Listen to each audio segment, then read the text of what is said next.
I mean, he starts to see that maybe his whole purpose is wrong. Mm-hmm. That it's wrong. Or like he says, it's bullshit. And that leads him back. You know, he gets out and he tries to go rekindle his thing with his girlfriend too, mm-hmm. who turns out that she's crazy. She backstabs him too. Yeah, she goes and tells everybody, because he goes to her and says, let's leave this place, let's get out of here. And she's like, well, why do you want to leave here? It's great. Like, you're a god to these kids. Uh-huh. And he's like, no, let's just leave here. She's like, where do you want to go?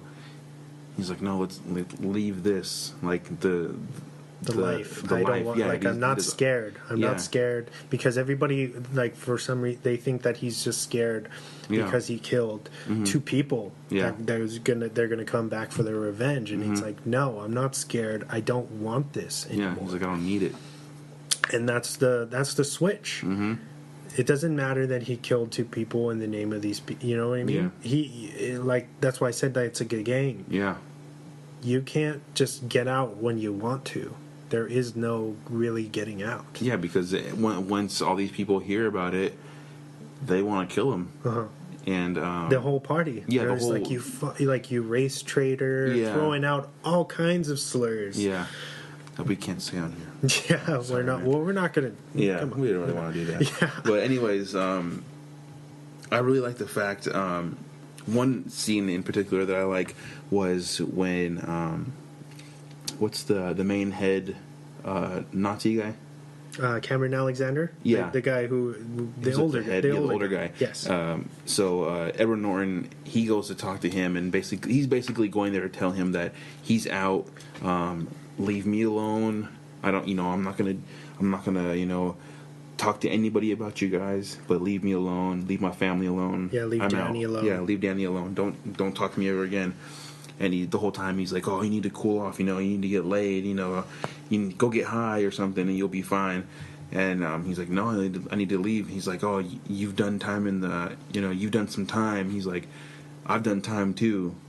And he's like, oh, don't give me that shit. You didn't do time. You rolled over. He's like, you rolled over on two kids, and and let them take the heat. And you got out in 2 months. Don't talk to me about fucking time. I did 3 years. 3 years for your dumb ass, And he's just like, yeah, you need to calm down. I love that he called him on that bullshit. Mm-hmm. And he's like, I heard about you. I did my research when I was in there. He's like, you didn't do any time. That's one of all these kids, apparently he's telling these people he did time, hard time, whatever, mm-hmm. and he goes to find out that this almighty guy who's their leader has done 2 months of time, and he's a snitch on top of that. Yeah, which is it's the golden rule in any type of gang or anything like that. You're not supposed to be a snitch. Mm-hmm. But I thought that was really an interesting part of that scene. They kind of calls him on that bullshit, and it's like, you're fucking fake. When he turns around and he says, I'm on to you now, you fucking chicken hawk. Yeah. Yeah. And he's like, excuse me? And he's like, you prey on people, Cam. Yeah. You use them. It's like, you're a fucking snake. Mm-hmm. He's like, you need to calm down. And he's like, stay away from Danny. He's like, oh, I don't have to stay away from him. He'll come to me. He'll come to me. He says, he's not some whiny pussy like you. Yeah. And then he fucking clocks him. I love that scene. It's just the way that actor says it. Stacy Keach, I think his name is. He says, "Excuse me, but fuck you, Derek." Yeah. Excuse me, but fuck you, Derek. Yeah. Oh man, that's a good one. Oh yeah, there's definitely a lot of like iconic moments mm-hmm. too in this film, at least dialogue wise. What else do you want to talk about? How about in that scene we were just talking about, that something I didn't even see and you didn't even see, but there's a how would you say, like a hiccup? Yeah, a hiccup in the filming. You actually get to see in reflection from a picture the cameraman behind filming the scene, mm-hmm. and you can see the light and everything. You can see his bald head and see the camera on his shoulder, or wherever he's holding it. But I mean, it's hilarious. I think that was pretty funny. Yeah, it's very subtle that you won't, unless you're looking around the room, Which I don't know. My fiance Alyssa is the one who saw it. We didn't see it. We were watching the movie. I was focused on what Edward Norton was going to do or what he was saying, and then I guess she just looked up or something, and she's like, "Oh, did you see that camera guy?" And then because you see him in the corner, like that, and you see his reflection. It's hilarious. But through all the years of watching that film, I've seen it since it came out. Mm-hmm. Never noticed that. That's funny. That's so hilarious. So kudos to Alyssa. Yeah. For pointing out new things. That's pretty funny. I actually have a how would you call it? A movie web. Okay. They did 10 things you may not know about American History X. Nice. Do you want to listen to that? Oh yeah, I do. All right, let's check it out. American History X, the moody drama about a pair of troubled teenagers caught up in the neo-Nazi skinhead movement, took an honest look at the underbelly of white supremacist counterculture in America. I hate anyone that isn't white Protestant. In many ways, presaging the state of the country 20 years after its release. Released in 1998, a year before Fight Club, American History X earned Edward Norton an Oscar nomination for Best Actor. Here, we'll take a look at 10 things you never knew about American History X. If you enjoy this video, please like it and share it with your friends. And subscribe to MovieWeb to keep up with the conversation about all of the things we love. American History X was partly inspired by a true story. American History X marked the debut of screenwriter David McKenna, who went on to write another movie partly based on a true story, Blow, starring Johnny Depp. Real-life former white supremacist skinhead Frank Meeing was arrested at age 17 and spent 3 years in prison, where he befriended several inmates of various ethnicities. See? That's the ticket. And grew to reject his former beliefs. Can't go back to that, Dan. Can't go back to what? To any of it. Those guys, the gang, that life, I'm done with it. He is now a writer and lecturer. It wasn't like an overnight change. It'd be hard to say that it was. Joaquin Phoenix turned down the lead role. Edward Norton was not the first choice for American History X. Joaquin Phoenix, a few years away from Gladiator, reportedly passed due to the movie's subject matter. I will give the people the greatest vision of their lives.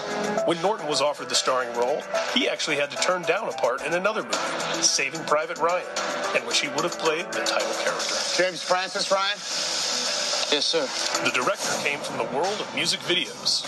British-born director Tony Kaye hadn't made a feature film before American History X, making a name for himself first with a series of TV commercials and music videos. He was responsible for the clip for the Soul Asylum hit Runaway Train. Take it for a runaway train. In the years since American History X, Kaye directed Red Hot Chili Peppers' Danny California and God's Gonna Cut You Down for the late Johnny Cash, which included a small army of famous Cash acolytes, including Iggy Pop, Bono, Kanye West, Johnny Depp, Sheryl Crow, Chris Rock, Keith Richards, the Dixie Chicks, and Woody Harrelson. The clip won a Grammy for Best Music Video. Tell them that God's gonna cut you down. The director didn't want Edward Norton. First-time director Tony Kaye reportedly wasn't consulted before the studio hired Edward Norton to play Derek Vineyard. That sucks. Edward is a fantastic actor. I think he's technically brilliant, but he doesn't have that physicality and anarchic emotion that was required for American History X, the director said in a 1998 interview. In 2002, Kaye confessed, one advantage of having Edward was that we had a shared vision of how to improve the script. In casting him, I was really buying another writer. Norton was super committed to the role. Norton, of course, was fantastic, gaining over 20 pounds of lean muscle mass for the part, and ultimately earning an Academy Award nomination for Best Actor. As Kaye pointed out, he was also instrumental in refining the story. Eventually, he even found himself in the edit bay, overseeing what became the film's final theatrical cut. OC hardcore musicians worked as extras. The hardcore punk scene is famously against neo-Nazis, with bands who sing about unity and audience members who violently eject racist skinheads, or boneheads as traditional skins like to call them, from clubs and festivals. Funnily enough, a few notable members of the Orange County hardcore community worked as extras in American History X, thanks to the amount of fashion the boneheads have notoriously lifted from the largely anti-racist subculture. Sharp-eyed hardcore fans will spot members of OC bands like 1134. The director spent a year recutting the movie. New Line wasn't satisfied with the first cut of American History X and sent notes to the director, who spent a year working on a second version.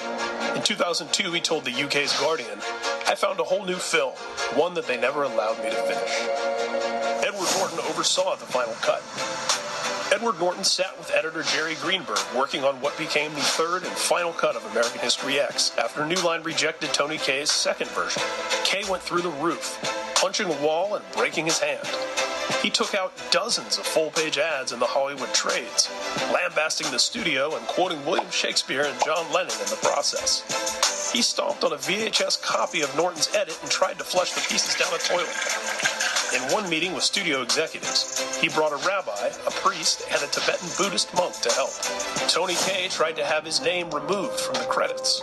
Kaye was so dissatisfied with the post-production process and the final cut of the film that he tried to have his name removed from the credits, invoking the old Directors Guild of America practice of swapping a director's name with the pseudonym Alan Smithy. I hate to tell you, but I'm out. The DGA rejected this idea on the grounds that Kaye had already disparaged the movie in public, which is something Smithy users shouldn't do. Kaye asked to have his name switched to Humpty Dumpty instead, even threatening to legally change his name to that. He sued New Line for $200 million. Norton's cut is 20 minutes longer than the original. Ultimately, New Line was able to release their preferred version of American History X. Kaye has said Norton added those additional bits of footage in order to give himself more screen time. Well, you can forget about that. Somewhere, there's an unreleased documentary featuring footage Kaye filmed himself during the whole tumultuous process, which a much more measured Kaye has said he'd like to see included in future Blu-ray editions. After torching so many relationships in the industry, Kaye didn't make another movie for many years. I say I'm sorry to everyone I ever hurt. I apologize. At one point, he befriended screen legend Marlon Brando, who hired him to direct a series of acting seminars called Lying for a Living. You can act like a man! What's the matter with you? Tony Kaye never finished that project. The fact that he showed up for work dressed as Osama bin Laden less than 2 months after 9/11 didn't do his reputation any favors. He harbors some sick ideas, but I'm not ready to give up on him yet. As for Norton, it's probably worth noting that he rewrote the script for The Incredible Hulk and had a heavy hand in the post-production process. The version of the movie preferred by him and the director was 23 minutes longer than the one Universal insisted on releasing instead. Norton did not return to play the Hulk again. There we go. Wow. That's pretty crazy. Yeah, lots of crazy bits in there, I'm sure, that you didn't know. Yeah, I didn't know that at all. It's insane. The director is crazy, man. Yeah, he was pretty much blacklisted until recently. I can't remember the... he did another fantastic movie that's maybe from 2012, 2013 with Adrian Brody, where he plays a teacher. It was on Netflix for a while. The name escapes me, but you should check that out. It's really good. This guy, he was also the Tony Kaye was the director of photography on this film too, and that's another thing that's very striking about American History X is it's shot so well. Yeah, it is. And the fact that it was actually shot by the director, through, he was through the lens, similar to what Tarantino does. He's his own director of photography, and Robert Rodriguez, I believe, does the same thing. This movie looks amazing. Definitely, yeah. That's really cool. Because he gets to get his actual vision that he wants. But, lining up the shots and doing everything. Yeah. It's a lot easier when you're able to sit there. But I don't know if you know this, but I don't think the Film Actors Guild or one of those associations, they don't allow that. Like, you can't be a part of them and do that. Oh, really? You have to hire somebody to be your DP. Oh, wow, that's crazy. Yeah, otherwise there's a lot of... that raises a lot of eyebrows, I guess. Yeah. That's crazy, man. I'm kind of just blown away by the director. Now he just took out personal ads and kind of... He probably wasted a bunch of money. Yeah. Yeah, doing that. And a lot of credit to Edward Norton. Yeah, who just rewrote it. Yeah. He revised it. Added scenes. More for him. But essentially, I love that movie. So I'm obviously. It makes me really, really wish. I don't know why they don't release the alternative cut. Just to see. Yeah, I would love to watch what Tony Kaye's original vision. There's so much controversy around it. Yeah. I'd love to just watch what he had. Yeah. Even if it's not the official cut, just throw that on the Blu-ray, you guys. I wonder how bad it is. Like, That's part of my swan facts. Okay. But I'll talk